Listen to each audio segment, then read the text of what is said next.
Yes, sir. Everyone. There it is. We made it work. So Yeah, okay. Now I just have to make this work. There we does go. this mean we're battling now? No, no, we're not battling nothing. And my All right. understanding is you can't do no piffy piff on the TikToks, right? Yeah, exactly. But that's because I'm gonna pop a flare in a minute. And once I pop Well, this flare, we're gonna have like anywhere from 1,000 to 2,000 people come through. I don't know what a flare means. A flare means like it's an object you get for going live, and it boosts the traffic from the For You page. Do you have to pay for a flare? No, they give them to you as you like progress. So what you're saying is if I were to play all those gamification features where it's like go live 17 times a day and get points, that's Right the now, reward because we're points. doing this interview, you're gonna get like a lot of points. So I'm gonna show you how to go and claim these flares, and whew, if you go live, you could get a lot of people in your lives. What's up, And TG Kitty? What's up, Julie? What's up? We have a freaking crowd here. One second. Let's pop this flare. Let's go. Let's get that going. There you go. All right. So I'm going to start off. I set up some questions, but I'll let you start off by introducing yourself. Yo, what's up, everyone? My name is Holden Stephan Roy. I'm an artist from Montreal. I actually know Spaids since way back in the day. Like, we're talking 2012, 2013 energy. No, 2012 is when we first crossed paths in real life. In 2013, we started working on things together in music and life and whatnot. And yeah, I've just been out there hustling through life. I was in the corporate grind for a while. Now I'm on a different kind of hustles with content. I podcasted, I blogged, I've done all kinds of shit. But lately, I be telling people about Montreal trivia. So if you want to know more about Montreal's, just in general, holla. This is the channel for you. I also got a bunch of music and shit coming. Well, I just dropped the album. Shit, it's not even. Well, I got even more coming, but we just dropped the album, so we got the new stuff and even more new stuff on the way. So I like to stay busy and just keep growing and building and networking and trying to put together a community inside of the city. Okay. I got you on that. All right. Second question I have for you is what does this project mean to you and why this concept at this point? I mean, I guess they're both kind of the same answer to me. Like my dad died, and me and my dad did not get along very well. It was a very complicated relationship. Um, Suffice it to say, I was excited to find out it finally happened. Not that that's something pleasant, but sometimes it's just simpler in life when people who, especially when it's family and you can't get rid of them, you're stuck with family, right? So when things are like wow complicated, it's your parents. It's not like you can just never see them again in a literal sense. There are things in life like it was his father dying that forced us to have to interact more.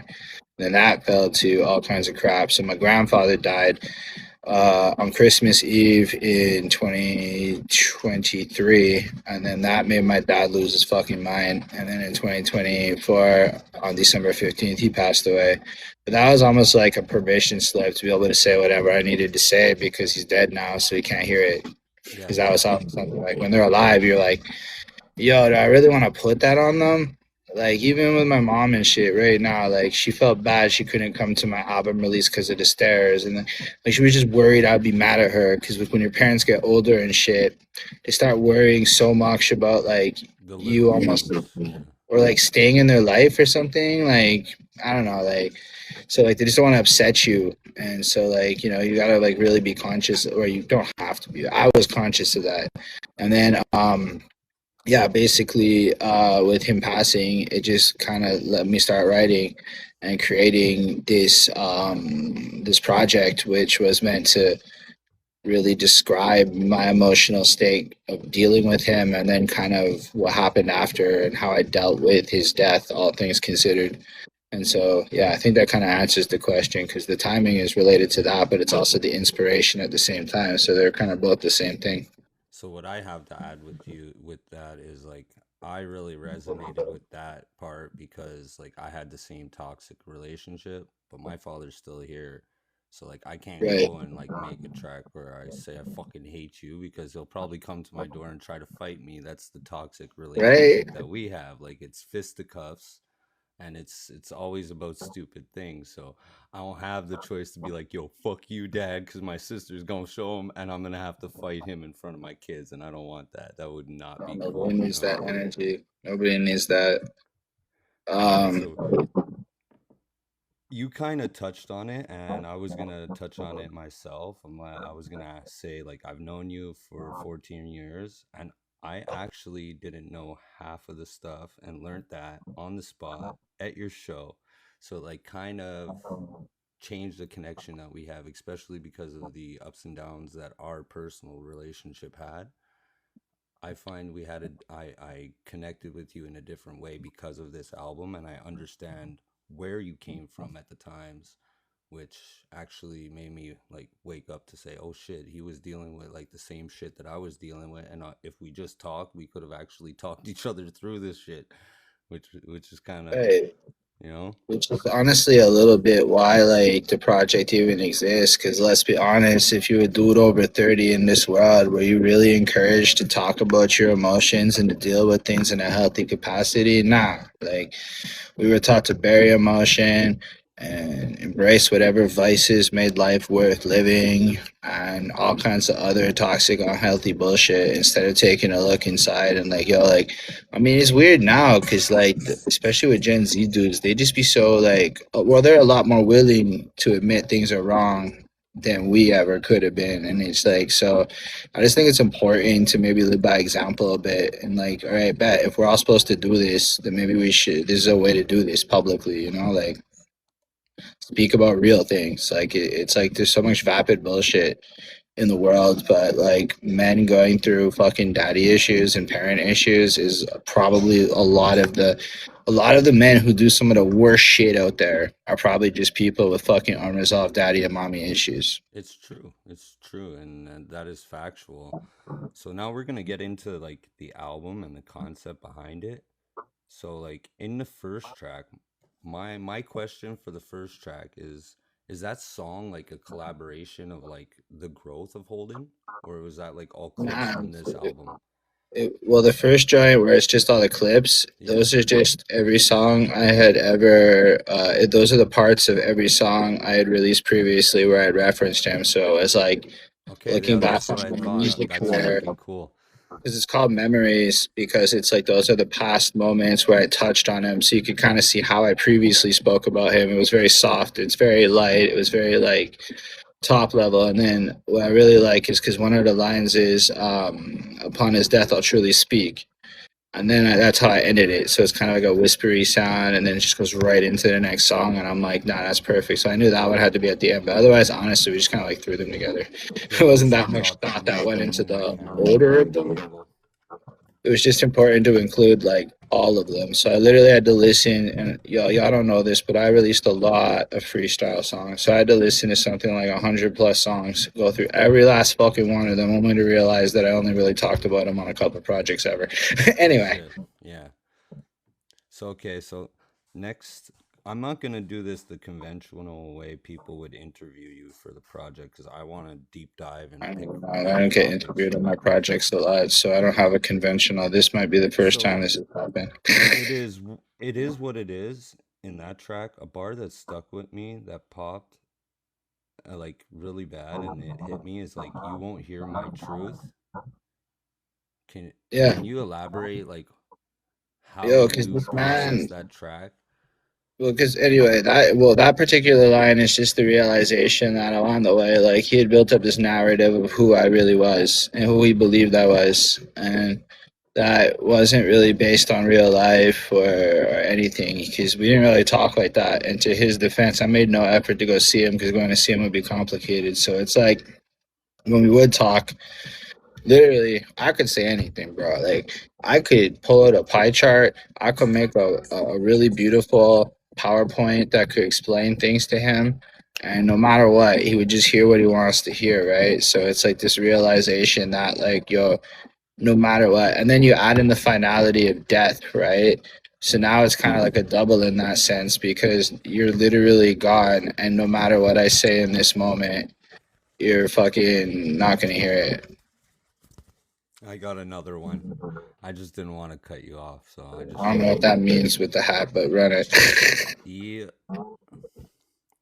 All right, so next question we got you is the next track is Champion. Who are you speaking to in the start? Like, who is the person in the start that you're talking to? I like the girls I've dated and Okay. shit. In particular, probably Catherine. This girl, Catherine, I used to date. You might have met her The back one when I from started. the Like before the one you Holden? caught me, the one you caught me in Piranha Bar with. Yeah. That Okay, one. that's good. That's good. But like it I was just wanted kind to of deep like dive, like, it I wasn't wanted just to like get to her. It know was kind of fully. like in a sense all of the girls, and not just girls, but like people who I was close to that I would treat poorly because I felt that like when you're in that era where you think your trauma is an excuse for bad behavior, like it was Yeah. kind of just that. Like so in particular, maybe her if I had to pick one person, but not necessarily. But it's like everyone, anyone really. Yeah, so I just wanted to ask. It was a question, like, I wanted to ask different questions on each track and not be the same Yeah. type of interviews, and let you express little parts and people could pick your brain on that stuff.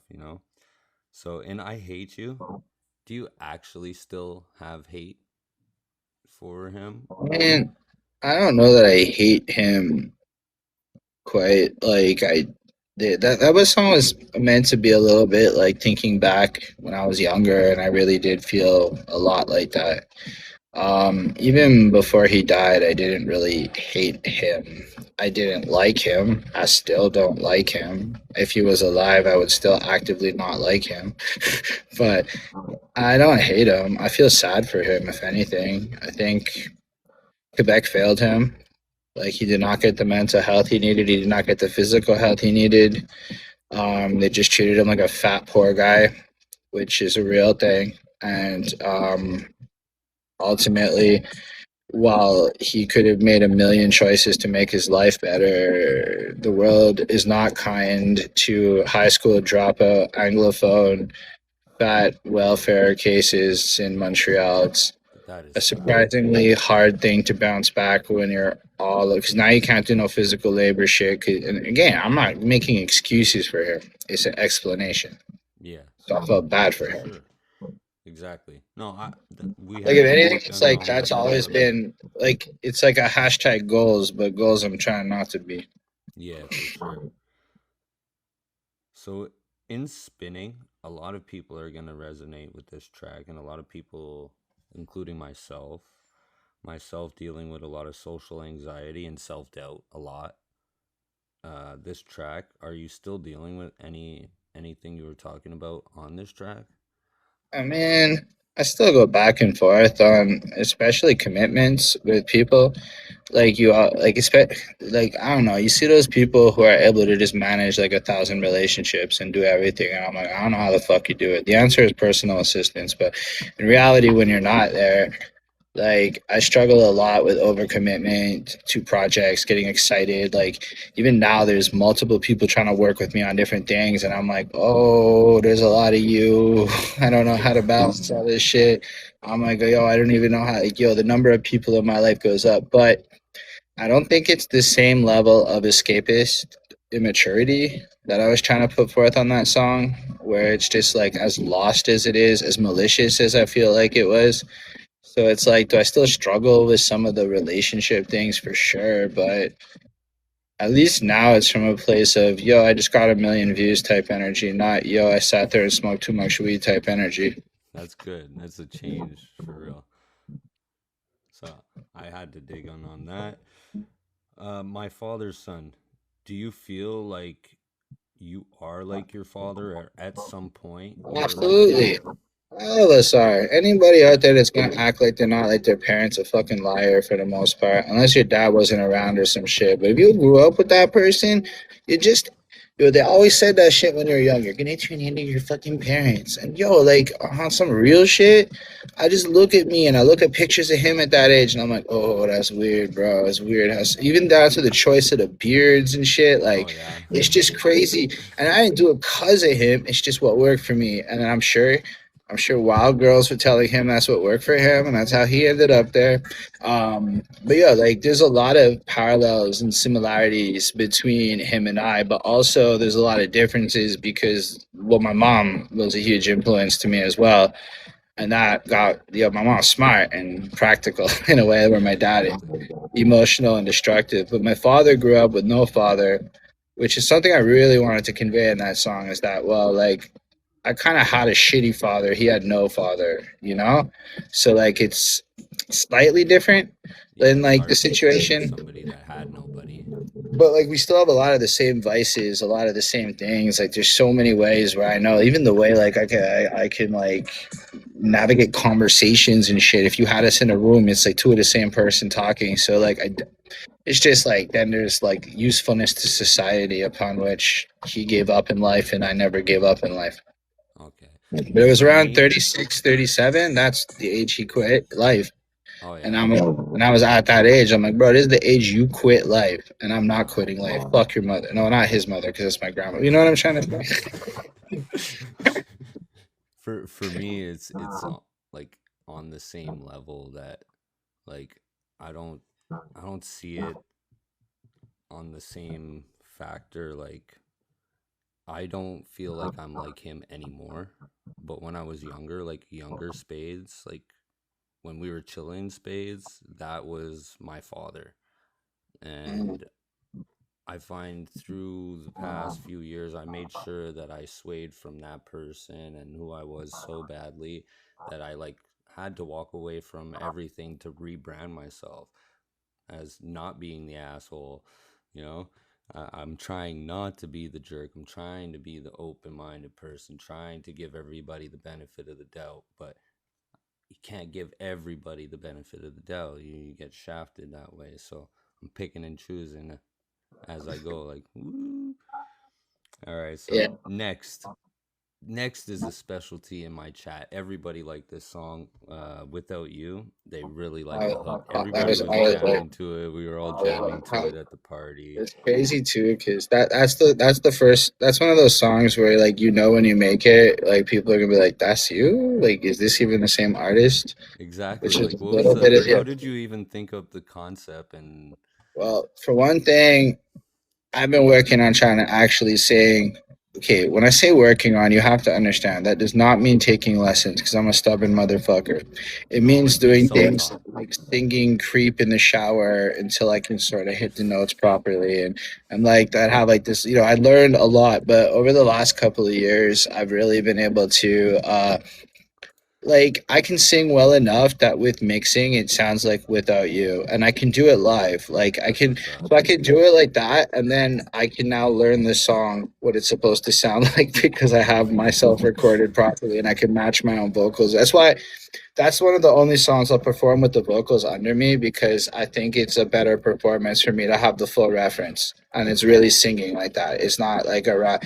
I didn't rap a single line of that song. It's entirely in the like singing shit. But the inspiration was I heard the beat and it's some fucking, like what, like fucking 80s synth bull, like 80s Yeah, it pop was and shit, it was right? And the other vibey. version was even more 80s, right? I So had to Merker kind of re-listen because when I listened to it, I got lost in the beat and the vibe and the hook, and I'm like just vibing there. And at the end of the like my listening party yesterday, I'm like, okay, what do I say? What do I say? So like some of them I'm gonna cut out and I'm gonna redo it, but that's part of the nah, game, right? That's part of the review game.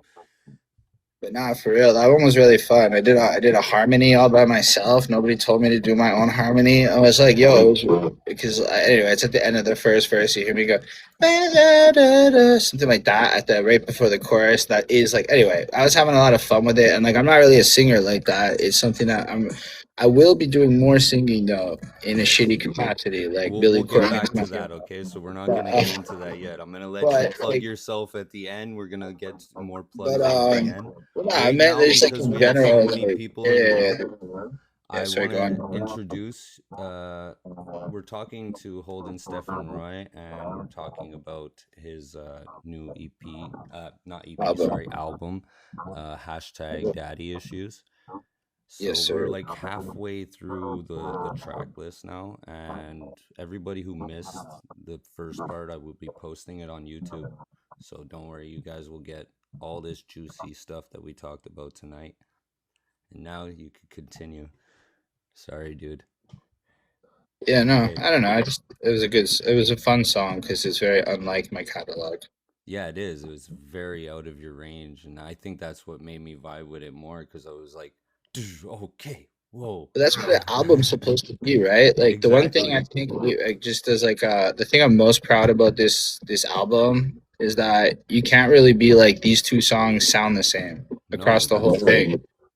I give that two thumbs up, honestly. I was really impressed with that, especially because now we're going to talk about a track where you totally kicked up another vibe that I had to come to you on stage and was like, bro, this sounds like Eminem, like back, like And yeah, Marshall listen, Matters LP Eminem I swear. style. So like, see, I don't know if you know Maya Clarity, but over Yeah, the years, Maya Clarity may have received criticisms of sounding like Eminem here and there. Why? Because a lot of us white boys at a certain point in have time, been hit especially if you as rap well. fast, you kind of end up down certain paths. But he gave me this beat, and I swear to God, it just made me picture like fucking some Slim Shady 2000. Like it kind of made me picture like Monster, not that song, but like that era of Eminem, like them toxic love songs that Eminem writes. And I'm like, you know what? I've tried to not sound like Eminem for so fucking long on so many fucking different songs that I was like, what happens if I just try to do an Eminem parody to a degree? And Yeah, honestly, all I was trying to do was not like bite Eminem, but sound like an Eminem song if I made it down. And that's why I put like the singing part at the end because Eminem did that type of shit in his bigger pop songs. yeah, he did Um, that all the time. That's why I said it was so Eminem and then esque. like the chorus was just me ripping off my man's JS No Regard, who's featured later on the album. But yeah, he does a lot of choruses like that. And I'm like, you know what? Like he was so proud of our song Merry Go Round being three fucking words on the chorus. I'm like, let's just think about it. Recently he'd be I don't know what happened, but I ended up on a kick of how like children's songs got really hype, right? Like Yeah, I have a there's friend from high from bangers elementary in school that does like just that. and like you could find any genre of music, hype ass children's songs. And I was just like, yo, children's songs have a lot of like repetition and shit. So I was like, and then you know what? I've been performing some of these joints for over a year now at different shows. I've had all kinds of grown men shaking their ass and stomping their feet to this song. So I'm like, wow, it's really actually cool to see how many people like resonate with, or at least are willing to admit through dance that they have daddy issues. Yeah, exactly. So we hit daddy issues. Now that I know, is this about you? If not, who is this song truly about? Well, it's always about me. The whole Yeah, album, with the exception of Dad Lives Matter, is very explicitly because from me. I had a mixed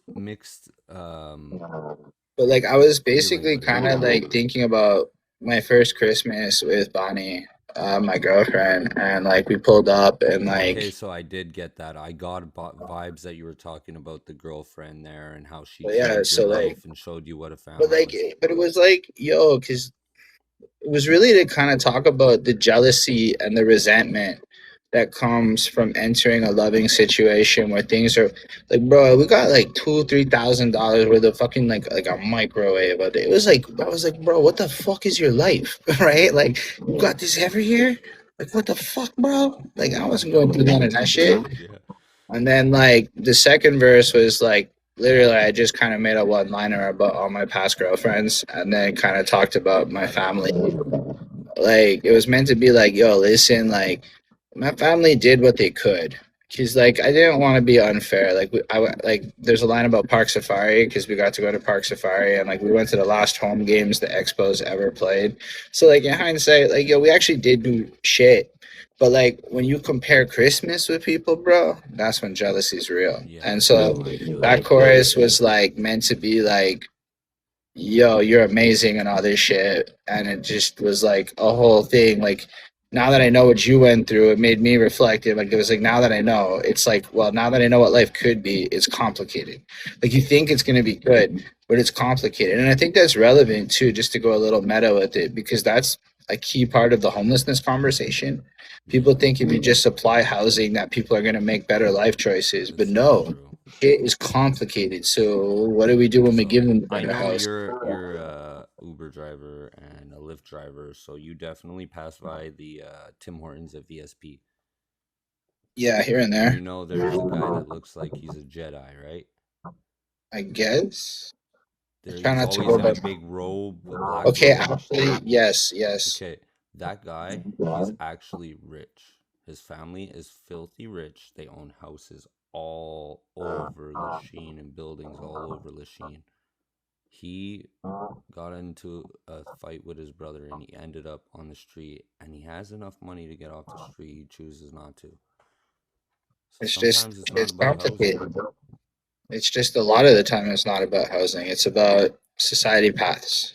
And so I guess in that way, that song was really just trying to say like, yo, wow, it's amazing. You get this cool shit, but somehow it's still complicated and it almost makes you resent your family more for Yeah. not being better.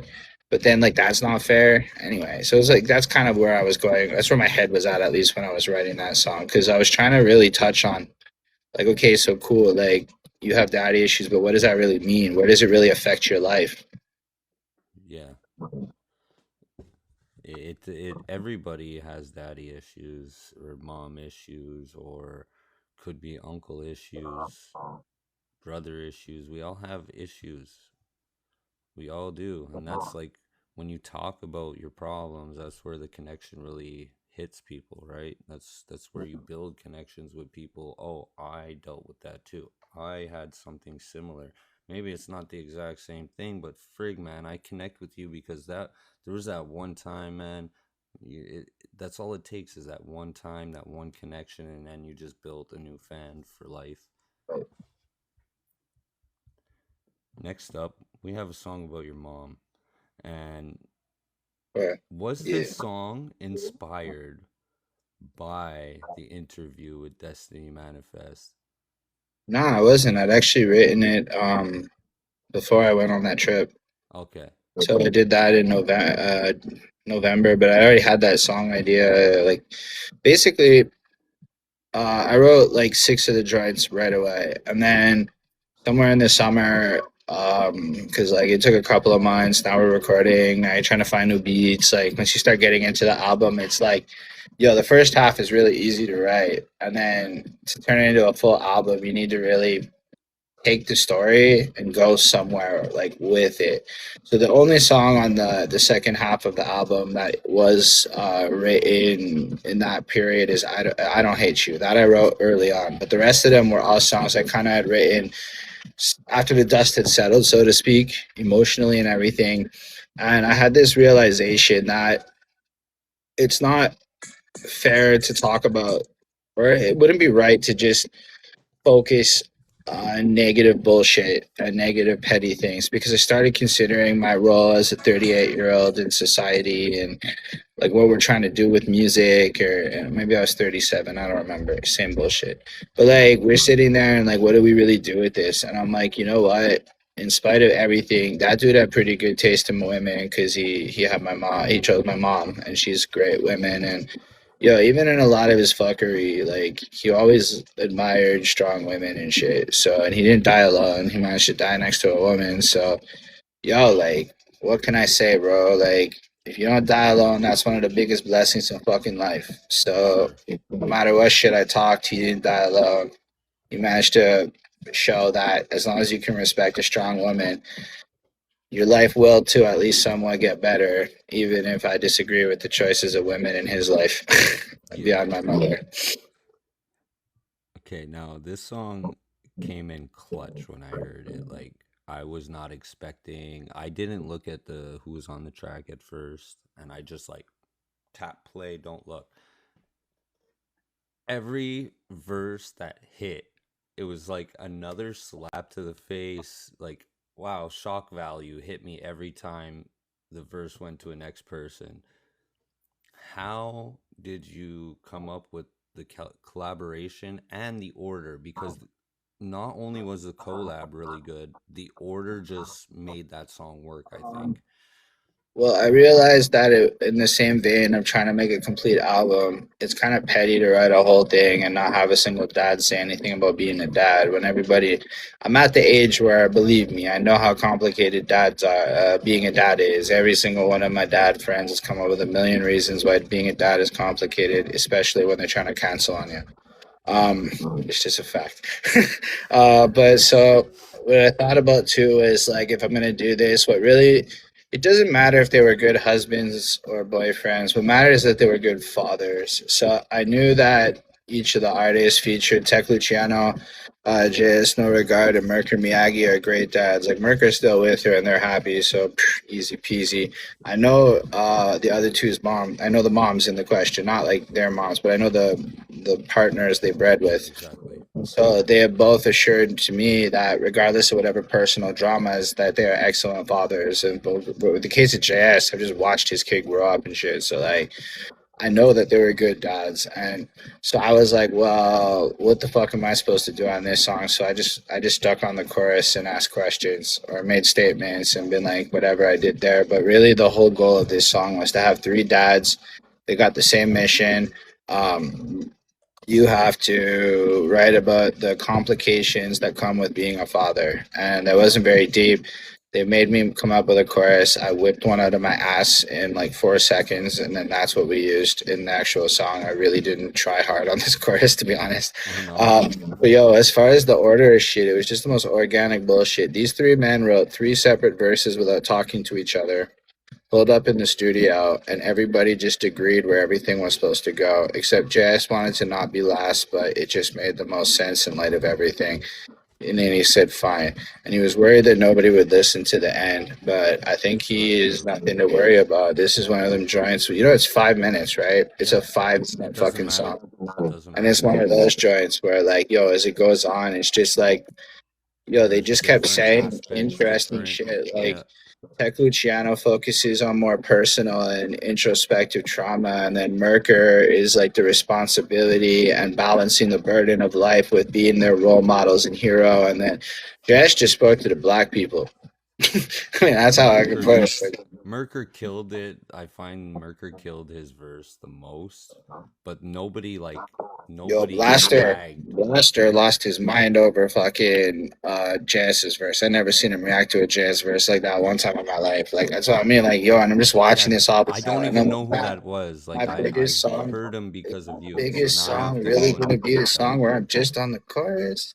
Yeah, but it's not your biggest song because there's other songs on the tape that carry its Nah, weight, I like really the like. song Listen, if about I were to you. take a budget right now, like we would, I know right off jump, like if there's one song to push beyond all the others, is that one. Like we're submitting that shit to the Junos. Like that's the one of all the ones on this album. I wish any of the other ones would be the one, but that song is special mostly because of the participations and having those perspectives, and I just can't have them, and so Yeah, it's more relevant I think to share that song than all the other ones for the greater good of it all. And like plus it just like high key is objectively, it's objectively one of the best if not the best on the album in my for opinion. sure. Yeah, it's a really dope track for sure.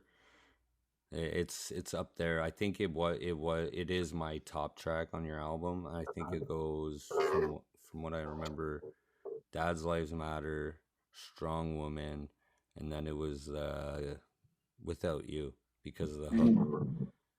But I Just really because like of the them hook. The hook is right fucking now. catchy. Without And you. and why I like the mom song is because it's about moms, and I feel bad now But because it's not watching just that about mom. interview, you It's, have a mom song. it's I not don't really have a just full mom song. about moms, right? It's also about like the first line is I look at her face, that's Bonnie's That's face. And I know Bonnie. that I got something great from you. And oh damn, we got It doesn't restricted. matter. Doesn't matter. Doesn't matter. Don't Damn. worry it. My flare went out, and we're still retaining people. So 10 minutes, it will come back. Yo, fuck It, this. it This is doesn't why I matter. try I'm not too much on TikTok like that. It doesn't even matter. Instagram lets you actually just light up things on fire, bro. I know. Okay. Okay, so we're almost at the finish line, but like my last question kind of ties into the last two tracks.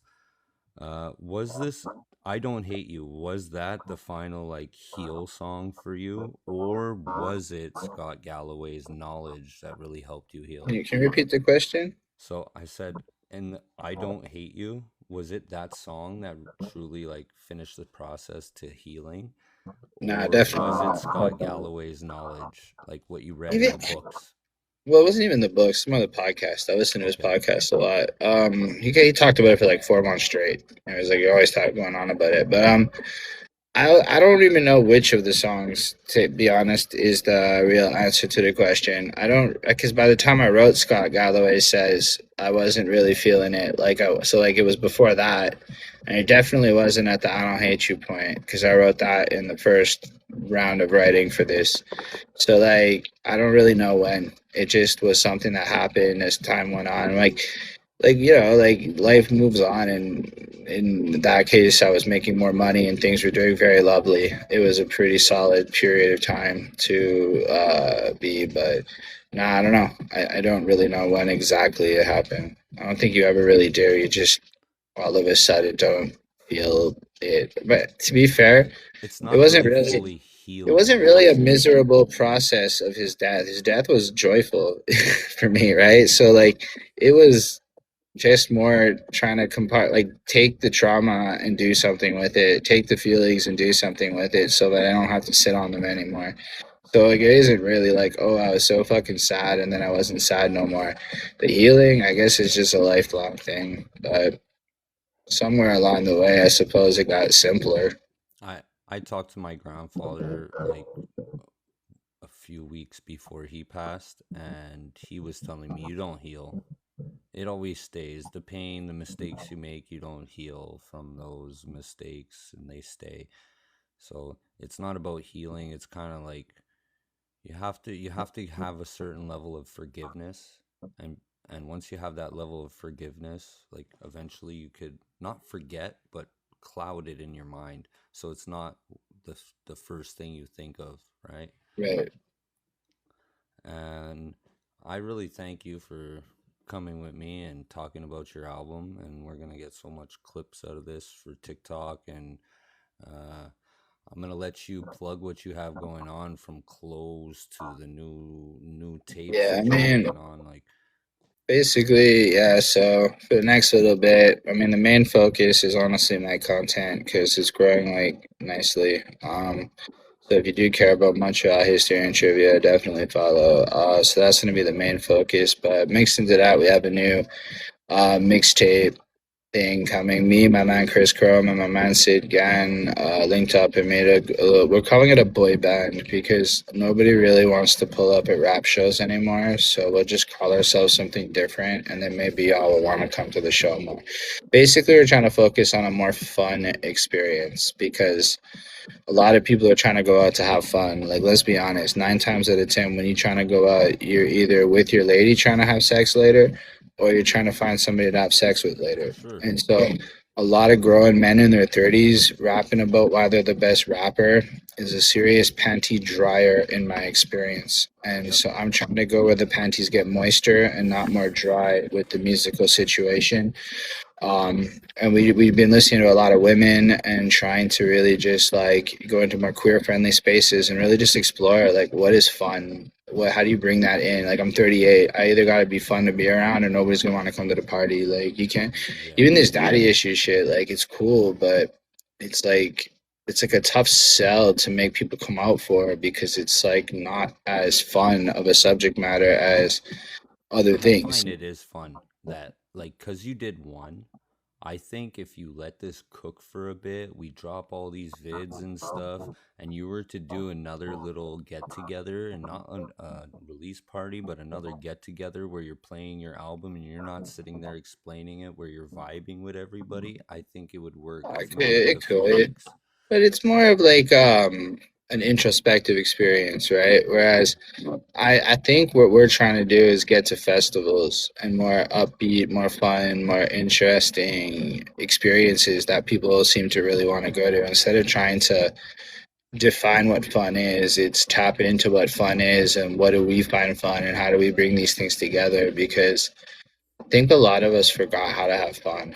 I know that's a Yeah. weird statement, but it's not like people do a lot of things for entertainment, but a lot of people don't really have a lot of fun anymore. And I drive Uber, and I'm saying that from listening to these people. They'll go out, but they don't have the fun we used to have when we went out. You know, like cell phones really fucked up the whole party.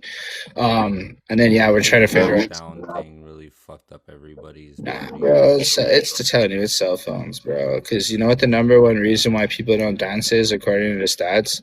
They're too afraid of it getting put on the internet after. So if you can't dance, bro, what's the fucking point of life, in a sense, right? Like, and I mean that isn't a loop thing, but there's a lot of weird things happening that are getting in the way of people's ability to have fun, which means they can't form meaningful relationships with each other, which means that you got all these weird toxic situations. Like, bro, look into Gen Z dating and some I wild shit know. happening. These No, men I'm are not seeing. having an easy time, and these women are just going to guys our age because Yeah. they're, I mean, to be fair, that part's always happened, but like, It's more it's frequent different now. now. I feel like it's different now because, like, I mean, I could go on another hour on that topic. I should stop myself, but Oh, you could yeah. go. We got 15 minutes. If you want to chill, I could go for But 15 I will minutes. say we are looking into this U-Haul truck idea you had, and it turns out that's also complicated. Oh, yeah? We're Fuck. trying to do a video shoot where we throw paint around, and so the U-Haul is actually a viable option. We can cover it in plastic. This, that, the next thing. Plastic disposal is still going to be a nightmare. But then, unless you're next to a shower, how do you drive the U-Haul after? Real questions we have to answer. So Because you you need can't. a driver. Well, we might need a person who's not in the shoot to drive the Exactly. truck after the fact, and then we would just literally have to like take the bus home after, or go back to my place or some shit, whatever. And then Or park your car close to where the also where U-Haul we is. park the U-Haul. So now we need somewhere to park it because you can't park it on the street. It costs $1,000 a day to park it on the street for filming purposes. 1,000 Oh, you're Canadian. talking about the U-Haul. Where do Well, you put it? just in a freaking any grocery store for 10 minutes, 20 minutes. Not a 20-minute thing. It's a 3 to 4 hour thing. It's going to take like 45 minutes to set up the U-Haul. It's going to take like an hour to take the paint down after because you can't get paint on the U-Haul. Yeah. Yo, me and Claude Anthropic had a long ass conversation about this. Okay, so my idea is the most valuable though, like because Yo, it's so yo, it was the bet cheap. was a good idea because it is. It's like $100 to get the U-Haul, and then even if I have to rent a parking lot from a private business, that's still like another 100, and a studio won't be less than And it still 400. comes under like half the cost. Yeah, absolutely. And then the only downside is if we No do fuck excuses. up the paint inside of it, if the paint does get on it, we could get hit with a paint fee, which I don't know what a paint cleaning fee is. I'm gonna ask Claude right now. You know what? I have some what's it called? What do you call that? Some paint thinner there. So if you I mean, I'm really not need shipping some, it. no, like Nah, I 'cause have like a lot we because of can't the damage the airbrush. wood. So apparently, a pressure cleaner is out because it would damage the wood and cause it to swell, and then you get hit on water damage, which is worse than paint damage. Yeah. I'm just like, bro, this is all what I've been learning about just trying to make this music video thing. Because then the paint part's pretty easy, and the rest of it's pretty easy. So you know what you have to do? You have to put moving blankets under your feet. That is exactly how you're going to get no paint anywhere.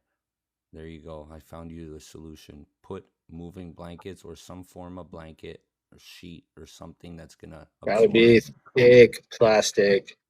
Yeah, well, thick plastic over it, but under it so you get nothing on it. I mean, we could look into that, but I don't know if it's really gonna help because all it'll take is while you're taking the plastic down is some paint to splash. So you gotta like when the shoot You finishes, start wait from 20. back. Wait 20 to 30 minutes to let the paint dry a little bit, but not too much to be problematic later. Because if it's still wet and sloshy, you're just gonna fuck up the whole job. Just to let it dry enough that it's like a little caked on, then peel the plastic down, etc., and be very, very fucking careful. You need to okay, I'm going to give you a concept. I'm going to send it to you after, but I think this is going to work cuz you're going to need kind of like a squeegee to get the paint out and then you're not going to make a mess because you're gonna have some thick paint. So get a squeegee. You have thick plastic. It's not gonna pierce it, and you get like a paint tray or something. It's not gonna cost you a lot for those two things. I think $20 extra at max. A little squeegee and a paint tray. Right. So you scoop it out, and that's a way you guys could clean it up a lot easier. I mean, we'll figure it out. But yeah, in a perfect world, the plastic just works. Then you put that in those giant, thick plastic bags, like the garbage bags that can hold like liquid almost. So to get the fucking stupid heavy duty ones, not right, not even the grocery store ones, the ones like the fucking Rona sells. I And I got a question from the audience. He asked where you're from. My friend is from Montreal as well. He's a Montreal artist. Comes yeah, from the NDG area. He's a good. I mean, I grew up more in Close Saint Luc, but yeah, same part of town. Honestly, for It's for like anyone looking at a map, you'd be like, bro, they're right next to each other, and I'd be like, we're correct. I could walk to Cote St. Luc in 10 minutes. exactly. Sorry it took Yeah, so long. I'm trying not to cut, and my some of my chats got mad. Like I lost a few people because they were trying to get my attention, two in the wrong way, so I totally ignored them. And one was that's made me fair. feel bad, but we were like in a deep conversation at that point, so I was like, I'm not cutting him off now. You guys could wait. I mean, it's still a live game. We're supposed to engage with them. I don't have nobody chatting on my side because I've been live like 4 times in the last year and nobody gave a fuck about them. I'm like, well, We you have can't smoke four weed on that consistent right shit. now, You and can't through the smoke no night, weed on that shit. It's that's a tougher. shame. I mean, I'm gonna probably fuck around with Kick though, because you know what you can do there? Smoke that weed. That's what's up. But it's really like, yo, if I'm gonna be live for 5 hours, because of the other versions, it's really more of a 4 to 5 hour game. Like, I'm I not wish doing people do that. it, but the thing is, you can't get gifts. That's what, like, you can smoke on TikTok, but then you can't receive gifts. So it's like, Nah, you can actually catch a ban like on some real shit. oh I've yeah, you had, can, and but I'm not not trying to. if you're on 18 plus. If you're on 18 plus, then you don't. I mean, like, listen, I'm not trying to make content for kids, but if I'm doing this live shit, like, I'd rather be where it's safe. Like I'm not Exactly. gonna make my home where I'm gonna catch a ban on some dumb shit. As it is, like I can't go live in Montreal and walk the streets on TikTok because there will be people smoking in the background, and I can't prevent that. No, And you that's can't. enough for me to catch a ban. So like TikTok is not a viable option in a city like Montreal where they're gonna be puffing chronic everywhere you wanna be. Like it's Exactly. impossible. So that's where it's more tick. Twitch is cool with weed. Twitch's rules is if it's legal where you're at, we don't care. I'm pretty sure Kick has we don't care Similar. at Yeah, we all. don't give a shit at all We just about don't that. Like, care. Just you don't make get the content police and we get involved. paid. And if Just the don't get police the get cops involved, called. we Even cancel you. then, oh well. Who cares? Yeah, exactly. We just Don't be cancel you too and pretend we stupid. had nothing to do with it. We didn't It gets, influence you. Instagram's pretty cool until you get to the music, and that's where you'll get fucked up. Is if you're somewhere that happens to be playing pop music or something, your live will just get clipped. You can't even play your own fucking music on Instagram live. Wow. So, Okay, so I my don't show know. wouldn't work at all. Well, I mean, nah, you get shut down. Like I would, but it's because I put the button to collect it because I do want to get my micro transactions for like the legitimate content use. So I Exactly. want that.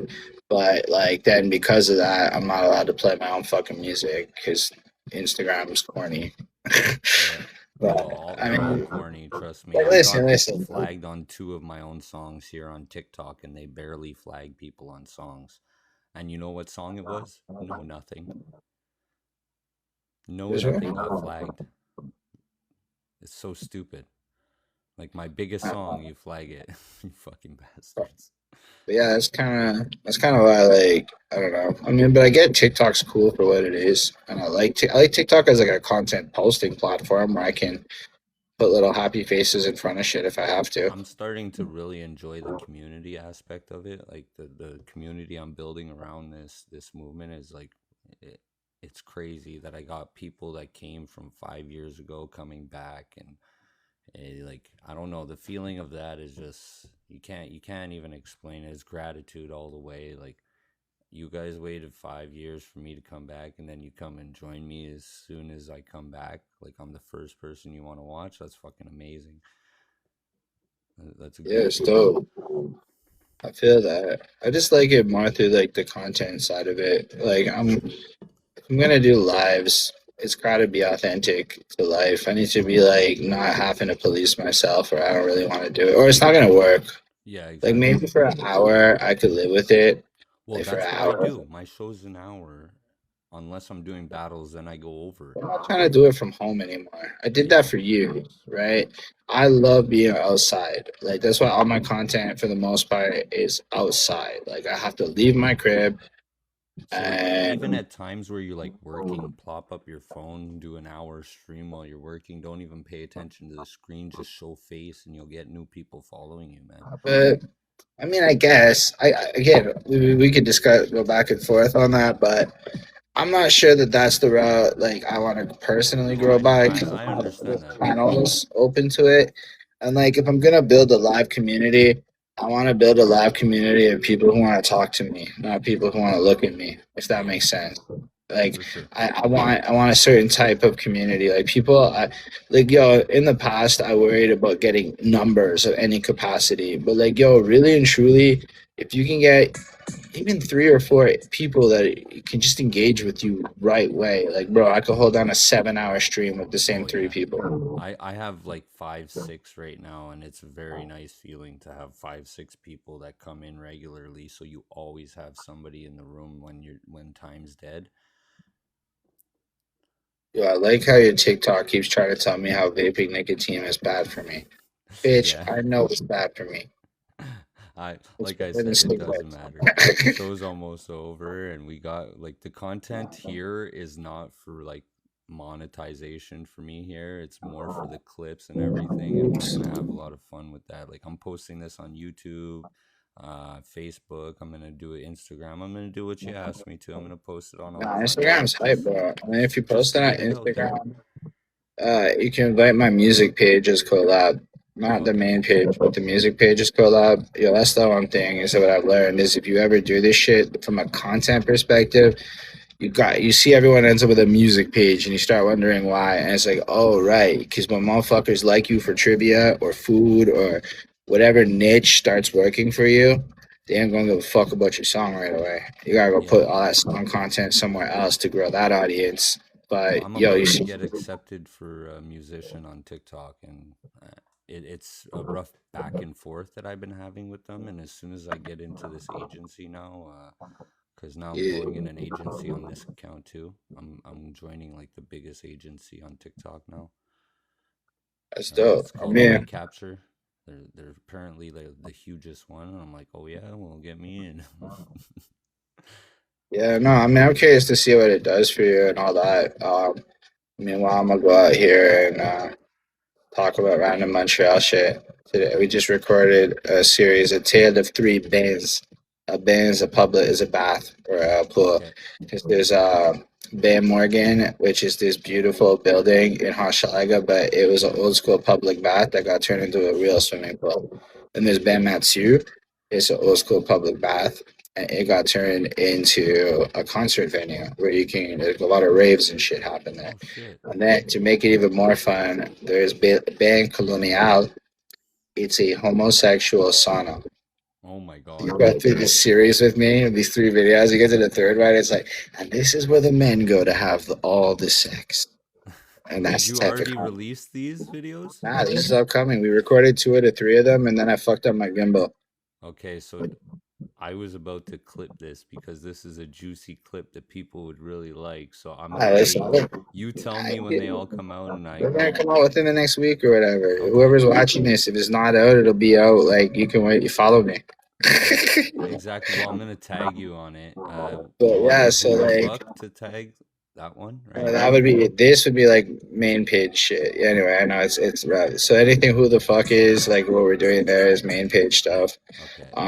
But yeah, people really liked my Cinema L'Amour video because apparently, so the things Montreal likes the most: religious buildings and sex.